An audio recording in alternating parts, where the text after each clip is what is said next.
2024 గాను మా రవితేజ సొసైటీ ఆధ్వర్యంలో ఈ ఏడాది 63 అడుగుల భారీ బోలాశంకర భగవాన్ ఆకారంలో మట్టి గణపతిని ప్రతిష్ఠించడం జరిగింది.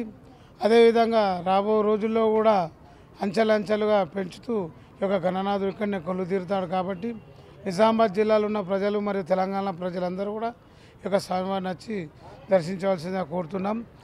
1987లో 10 రూపాయలతో స్టార్ట్ అయిన మా వినాయకుడు ఇప్పుడు 10 లక్షల వ్యయంతో ఈ యొక్క గణనాథుడు నెలకొల్పడం జరిగింది. రాను రాను కూడా ఇంకా అంచెలంచెలుగా ఎదుగుతూ 108 ఫీట్ పెట్టి గిన్నిస్ బుక్ ఆఫ్ రికార్డులోనే ఎక్కాలని మా యూత్ ఆలోచన. కాబట్టి దీనికి అందరు భక్తులు సహకరించి ఇస్తారని కోరుకుంటున్నాం. జై గణేష్ మహారాజ్కి జై. ఈ యొక్క గణనాథుని తయారు చేయడానికి కలకత్తా నుంచి 16 మంది కళాకారులు నిజామాబాద్ విచ్చేసి గత 25 రోజుల నుండి ఈ యొక్క గణనాథుడు తయారు చేస్తున్నారు.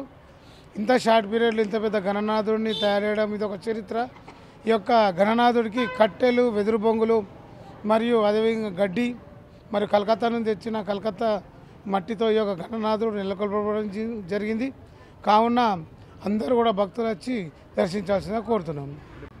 ఈ యొక్క గణనాథుడిని దర్శించుకోనికి నిజామాబాద్ జిల్లాతో పాటు తెలంగాణ మరియు ఆంధ్రప్రదేశ్, మహారాష్ట్ర నుండి కూడా భక్తులు ఇక్కడికి వచ్చి ఈ యొక్క గణనాథుడిని దర్శించుకుంటారు.